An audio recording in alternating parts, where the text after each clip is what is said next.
कभी कभी ऐसा नहीं लगता कि सब कुछ होते हुए भी आपको कुछ और चाहिए? ये मिल जाए तो वो चाहिए। यदि आपको ऐसा असंतोष अनुभव होता है तो इसमें कोई आपत्ति नहीं है, क्योंकि संतुष्ट हो जाना मनुष्य का स्वभाव ही नहीं है। और इसी कारण मानव ने सभी जीवों में सबसे अधिक विकास किया। इसीलिए मनुष्य ने आर्थिक और शक्ति रूप से वृद्धि की, संपन्नता बढ़ती गई, ज्ञान बढ़ता गया। अर्थात विकास के लिए असंतोष बहुत आवश्यक है। परंतु समस्या तब उत्पन्न होती है जब ये असंतोष ईर्ष्या में बदल जाता है। जब आप स्वयं की संपत्ति अर्जित करने की अपेक्षा ये प्रयास करने लगते हैं कि आपके प्रतिद्वंदी की संपत्ति अधिक ना रहे, तब ये असंतोष ईर्ष्या में बदल जाता है। और यही ईर्ष्या जन्म देती है अपराध को, षड्यंत्र को। तो प्रश्न ये उठता है कि इस ईर्ष्या से बचा कैसे जाए? और इसका केवल एक ही उपाय है, जब प्रयास अपने साथ साथ दूसरों के विकास का भी हो, तब जाकर ईर्ष्या समाप्त होती है और प्रारंभ होता है आनंद का, वास्तविक विकास का। स्मरण है वो अम्बा जिसने तुम्हारी नाश की प्रतिज्ञा लेकर अपने आप को अग्नि को समर्पित कर दिया।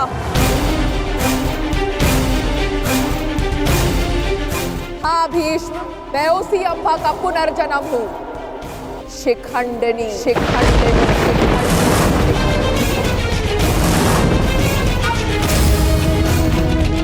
जो तुम्हारा काल बन के जन्मी है। आज उस अम्बा का प्रतिशोध पूर्ण होगा। आज मैं तुम्हें मृत्यु दूंगी।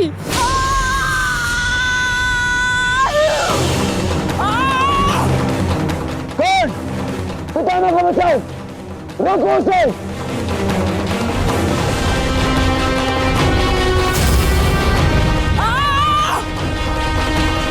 अंगराज, तुम कुछ करते क्यों नहीं हो?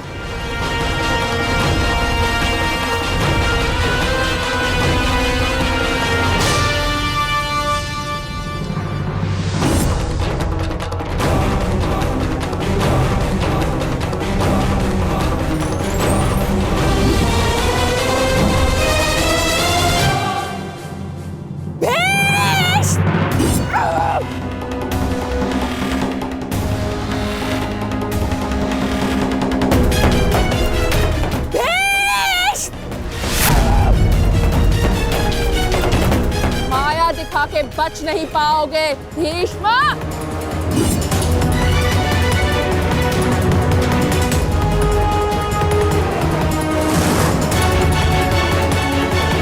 ब्रह्माया अस्त्र, ये प्रतिद्वंद्वी के सबसे बड़े शत्रु का भय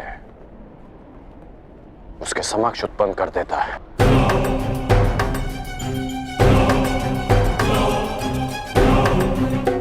आज मैं तुम्हारे हर एक प्रतिबिंब का नाश कर दूंगी।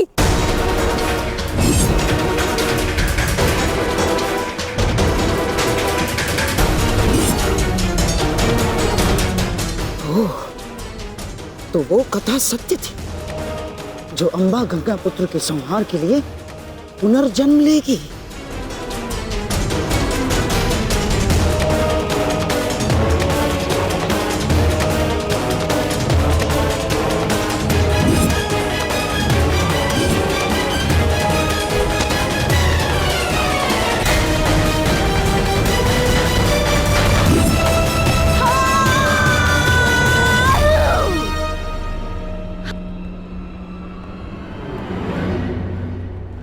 मुझे मेरा प्रतिशोध लेना है।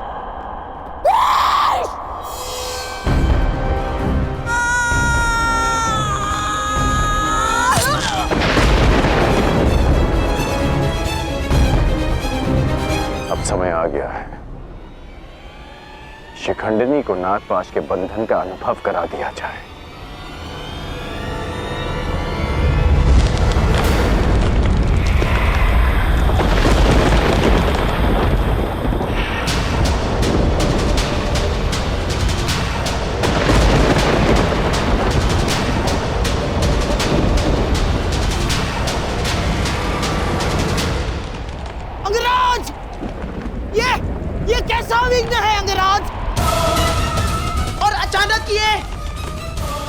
ये जलवायु परिवर्तन कैसा?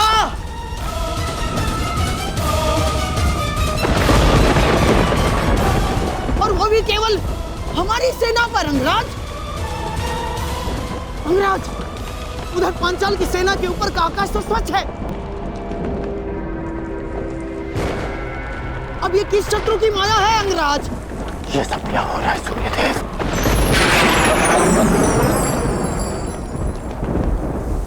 ये सूर्यदेव नहीं मूर्खगण, ये मैं, तुम्हारा परम शत्रु देवराज इंद्र।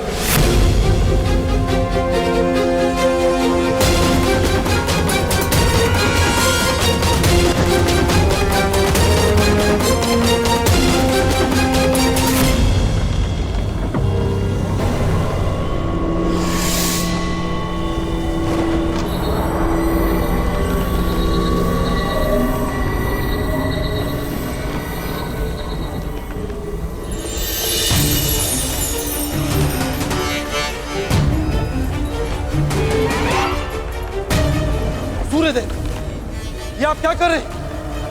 अब क्यों मेरे मार्ग में आ रहे हैं?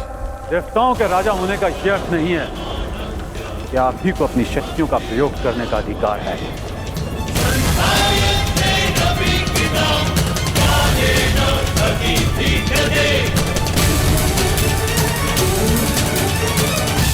परंतु सूर्यदेव, आप क्यों मेरे मार्ग में आ रहे हैं? प्रश्न मेरा भी यही है। हस्तिनापुर की सेना पर आप अपना क्रोध क्यों जता रहे हैं?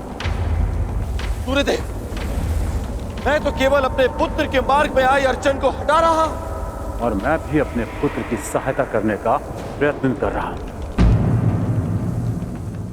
आपका पुत्र? ये सूत पुत्र नहीं,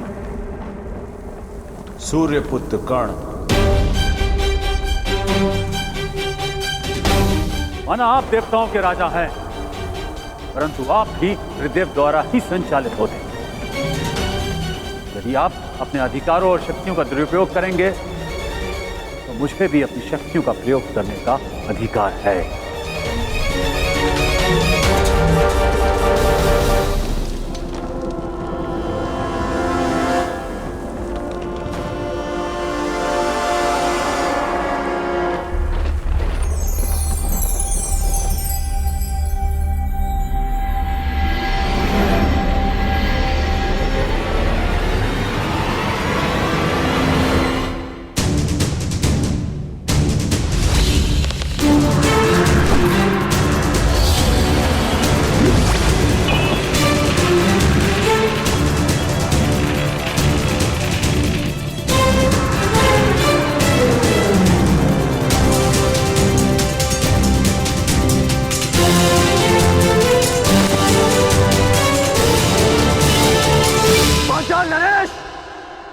यदि अपने राज्य का विध्वंस नहीं चाहते हो तो अपनी पराजय स्वीकार करो और अपना मुकुट युवराज दुर्योधन के चरणों में रख दो।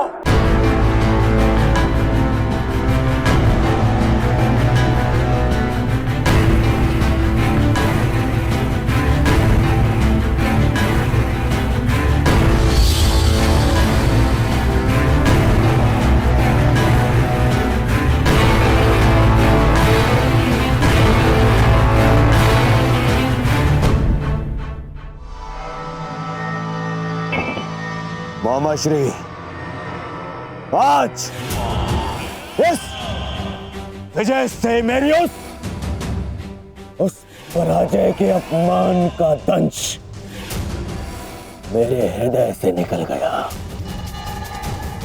जब मैं आचार्य द्रोण को उनकी गुरु दक्षिणा नहीं दे पाया था। मेरा सम्मान स्वीकार कीजिए वीरांगना। निश्चित रूप से आप एक महान योद्धा हैं। क्षमा कीजिएगा कि मुझे एक स्त्री को नागपाश में बांधना पड़ा। क्यों तुम पुरुषों को यह अभिमान है कि स्त्री केवल दया का पात्र है? कि वो दुर्बल है? कि वो केवल सृजन कर सकती है? एक स्त्री अगर चाहे तो संहार भी कर सकती है। शताब्दियों से यही तो चला आ रहा है, सम्मान की आड़ में स्त्री का अपमान। यदि आज तुमने ब्रह्मास्त्र का प्रयोग नहीं किया होता तो भीष्म को आना पड़ता, मेरा प्रतिशोध पूर्ण होता। परंतु एक दिन ऐसा आएगा अंगराज जब भीष्म मेरे सामने खड़ा होगा और वहां ना तुम उसकी रक्षा कर सकोगे ना तुम्हारा ब्रह्मास्त्र। स्मरण रखना अंगराज, एक स्त्री का प्रेम अगर संसार रच सकता है तो उसकी क्रोध की अग्नि सब कुछ भस्म भी कर सकती है। स्मरण रखना, एक महायुद्ध होगा, महाविनाश होगा और उस विनाश को तुम भी नहीं रोक पाओगे।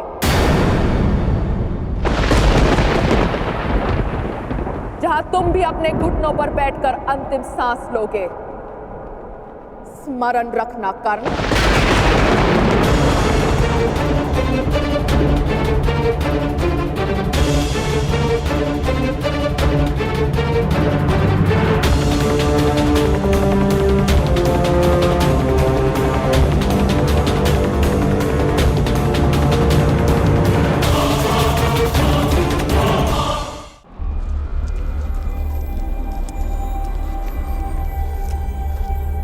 बड़ा भयंकर युद्ध था अंगराज। महादेव की कृपा से समाप्त हुआ और हमारी विजय हुई।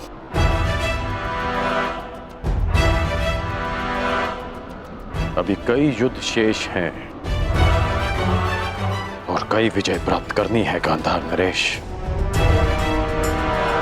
हाँ। मैं इस दिग्विजय यात्रा को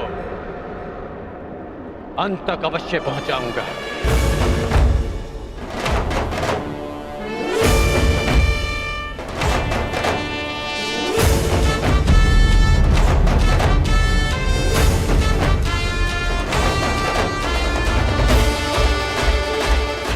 आखिर कब इस कर्ण का विजय रथ रुकेगा?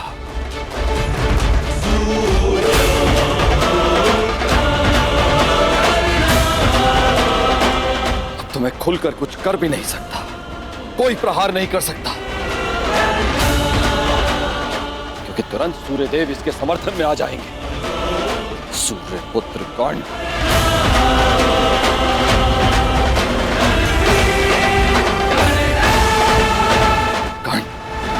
पांचाल पर विजय कर मगध की ओर बढ़ता जा रहा है। और वहां मेरा पुत्र अर्जुन घोर तपस्या करके भी महादेव को प्रसन्न नहीं कर पा रहा।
कर्ण ने कलिंग और बंग पर भी विजय प्राप्त कर लिया।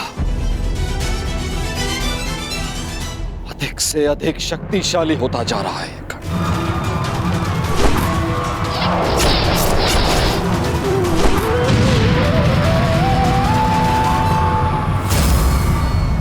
अर्जुन, सब पर शीघ्र प्रसन्न होने वाले महादेव ना जाने कब मेरे पुत्र अर्जुन पर कृपा करेंगे।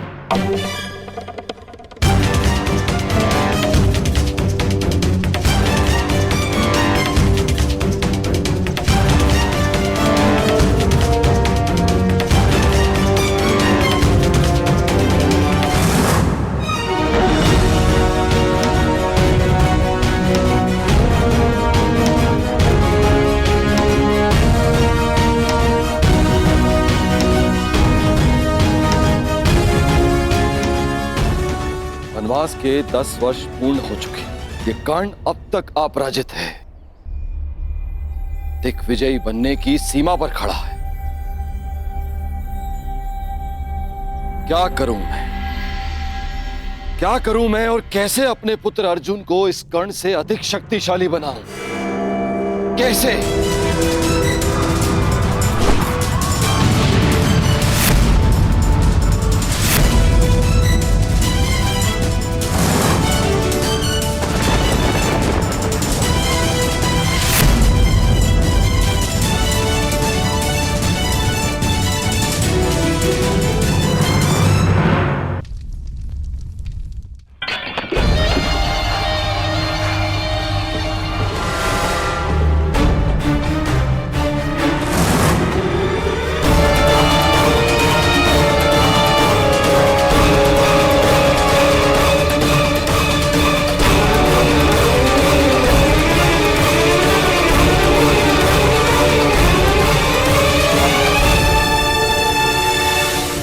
बंग, छेदी, कलिंग, मगध, त्रिगध, मत्स्य, इन सब पर या तो विजय मिली है या इनसे संधि हुई है। युवराज, आपके चरणों में भारत के सारे राजाओं के मुकुट प्रस्तुत हैं। कुछ ने स्वेच्छा से दिए हैं और कुछ के शीश काट कर लाए गए हैं। असत्य भाषण तुम जैसे वीर पुरुष को शोभा नहीं देता अंगराज। अभी तक दिग्विजय संपन्न नहीं हुई है, क्योंकि इन मुकुटों में एक मुकुट तो है ही नहीं। उग्रसेन का मुकुट अंगराज, द्वारका अंगराज, द्वारका। अभी तक तुम्हारा द्वारका पर विजय पाना शेष है अंगराज, और द्वारका पर विजय पाए बिना मेरे सम्राट दुर्योधन की दिग्विजय अधूरी होगी अंगराज।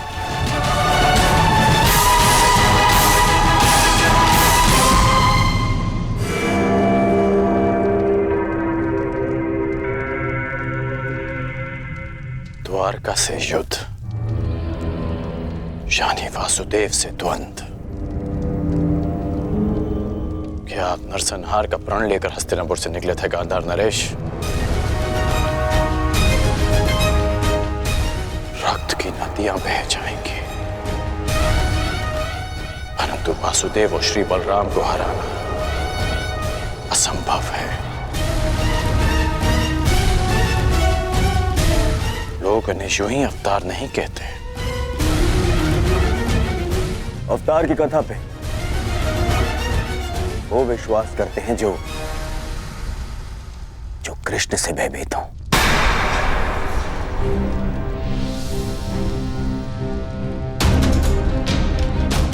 तुमने ही कहा था ना मित्र कि भावी युद्ध के लिए शक्तिशाली राजाओं को अपने समर्थन में लेना आवश्यक होगा। बिना द्वारका के ये कैसे संभव होगा मित्र? तुमने मेरे लिए दिग्विजय का वचन दिया है, क्या उसे पूर्ण नहीं करोगे मित्र? द्वारका का साथ अवश्य मिलेगा युवराज। शक्तिशाली को मित्र संधि से बनाया जाता है, युद्ध से नहीं। हमें वासुदेव और श्री बलराम से संधि करनी होगी।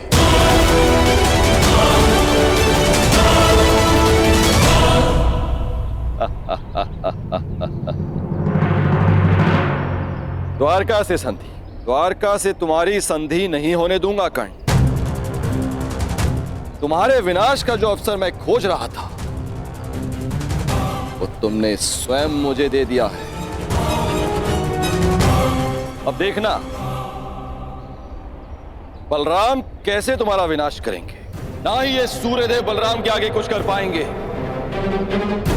और ना ही गोवर्धन उठाकर मुझे नीचा दिखाने वाला वो वासुदेव कृष्ण